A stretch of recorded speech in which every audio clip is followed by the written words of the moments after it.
Ramalan Jebaya pengganti Presiden Jokowi tahun 2024. Maharaja Jebaya adalah Raja Kediri yang memerintah sekitar tahun 1135 sampai 1157. Nama gelar lengkapnya adalah Sri Maharaja Sang Mapanji Jayabaya Sri Warmaswara Madhusudana Awataranindita Sutri Singa Parakrama Udunggadewa. Banyak ramalan Jayabaya benar-benar menjadi kenyataan di era modern saat ini. Dan saat ini ramalan Jayabaya tentang sosok Presiden pengganti Jokowi kembali ramai diperbincangkan. Ramalan Jayabaya ada yang beranggapan dibuat oleh Kerajaan Kediri yang mengacu nama Jayabaya sebagai penguasa kerajaan waktu itu. Namun ada lagi versi yang lebih muda, dibuat pada tahun 1800 hingga masa yang lebih muda lagi, sekitar tahun 1900. Namun kali ini tetap mengacu nama ramalan Jayabaya pada tahun 2024. Indonesia akan memilih Presiden pengganti Joko Widodo atau Jokowi karena undang-undang membatasi hanya boleh 2 kali. Partai politik dan berbagai macam kelompok sudah mulai memunculkan jumlah figur yang disiapkan untuk menjadi calon presiden.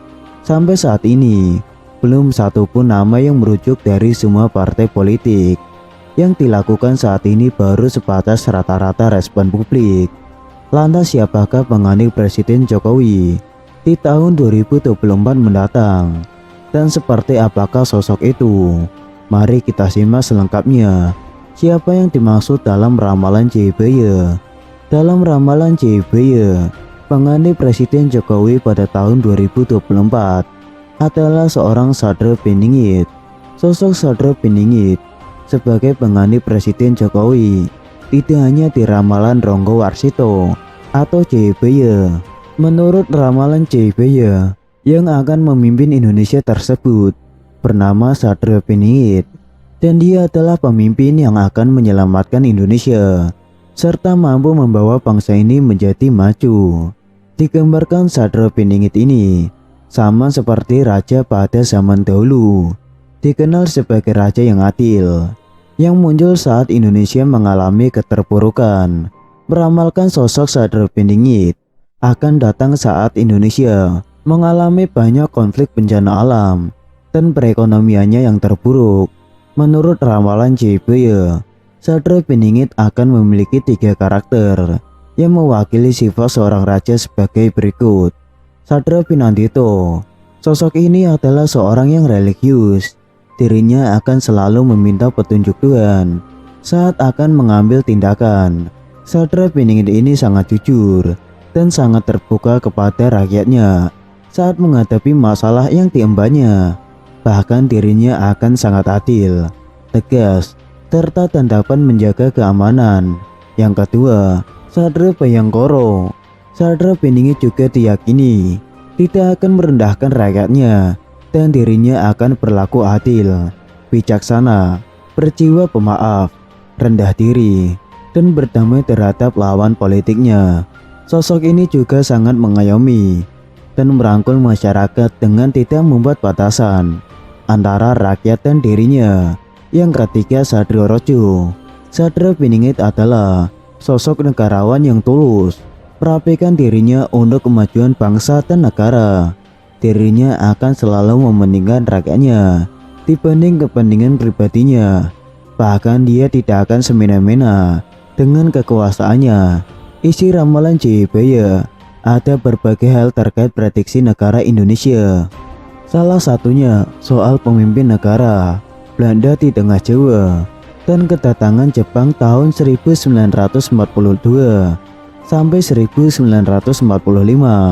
Dalam ramalan Jayabaya, gambarkan kedatangan Jepang sebagai seekor ayam kate yang hanya seumur jagung atau usianya pendek di Indonesia atau sekitar 3 tahun.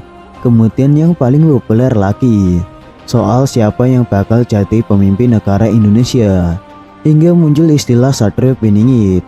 Soal pemimpin Indonesia, masyarakat mempercayai dengan istilah Notonegoro yang saat ini dipercaya sebagai urutan nama-nama yang pernah memimpin Indonesia atau menjadi Presiden Republik Indonesia. Noto yang menata, dan negoro atau negara, yang artinya negara jadi pemimpin Indonesia, adalah orang yang akan menata atau mengatur negara Indonesia. Seperti yang kita ketahui, soal ramalan presiden tahun 2024 mulai dicari-cari masyarakat, mengingat tahun 2023 merupakan tahun politik. Siapakah orang yang akan memimpin Indonesia menggantikan Presiden Jokowi? Simak ramalan Jayabaya di bawah ini. Pengganti Presiden Jokowi di 2024, tak sedikit orang yang mengaitkannya dengan ramalan Jayabaya yang dikenal sangat masyhur di Indonesia, khususnya Pulau Jawa. Jayabaya menyebut bahwa pemimpin Indonesia berasal dari kata noto negoro. Disebutkan bahwa menurut ramalan Jayabaya, pengganti Presiden Jokowi adalah seorang Satrio Beningit. Mengenai pemimpin Indonesia selanjutnya, masyarakat mempercayai dengan istilah noto negoro. Kata noto negoro sendiri dipercaya sebagai urutan nama-nama yang menjadi pemimpin Indonesia. Kata noto negoro sendiri artinya adalah menata negara. Jadi pemimpin Indonesia adalah orang yang akan mengatur negara. Dalam kata no, masyarakat menyimpulkan bahwa kata itu merupakan nama Insinyur Soekarno yang memiliki akhiran kata no, kemudian to disimpulkan untuk Soeharto yang memiliki nama akhiran to. Kemudian kata selanjutnya dikaitkan dengan Susilo Bambang Yudhoyono dan Joko Widodo yang memiliki nama panggilan kecil yaitu Mulyono. Sementara B.J. Habibie, Gus Dur dan Megawati tidak termasuk dalam ramalan tersebut karena tidak penuh satu masa periode, melainkan hanya transisi saja. Lalu pada periode tahun 2024, Presiden Jokowi akan digantikan setelah habis masa selama 2 periode. Jika diurutkan dari kata noto negoro, huruf berikutnya adalah go. Kira-kira antara Prabowo Subianto, Ganjar Pranowo, dan Anies Baswedan, siapa pengganti Presiden Jokowi selanjutnya? Satrio Beningit adalah sosok yang dikisahkan oleh Prabu Jayabaya, salah seorang raja yang pernah memerintah di Nusantara Indonesia, yang diyakini oleh masyarakat Indonesia memiliki kesaktian atau linui, pengetahuan melebihi zamannya, dan masih dipercaya hingga saat ini oleh sebagian besar masyarakat, khususnya di Pulau Jawa, secara turun-temurun dari leluhur dan nenek moyang mereka terdahulu. Dikatakan bahwa Satrio Beningit sebagai putra Batara Indra berparas seperti Kresna, berwatak seperti Baladewa, dan bersenjatakan Trisula Weda. Kemunculannya juga dikatakan dalam kisah lain oleh seorang raja terakhir dari kerajaan Pajajaran, salah satu kerajaan di Nusantara, bernama Prabu Siliwangi, sebagai seorang pejangon atau anak penggembala. Kedatangan Satrio Beningit sebagai pejangon yang akan mengembalakan daun kering dan ranting banyak dimultitafsirkan oleh beberapa kalangan masyarakat sebagai upaya Satrio Beningit dalam mengumpulkan persoalan-persoalan dan solusi untuk mendirikan Ratu Adil. Kepercayaan masyarakat terhadap datangnya kepemimpinan yang adil bagi seluruh umat manusia dan semesta alam. Dikisahkan juga bangunnya Ratu Adil adalah untuk merestorasi sistem kepemimpinan yang semena-mena sebelumnya, serta membawa bangsa dan negara kepada zaman baru.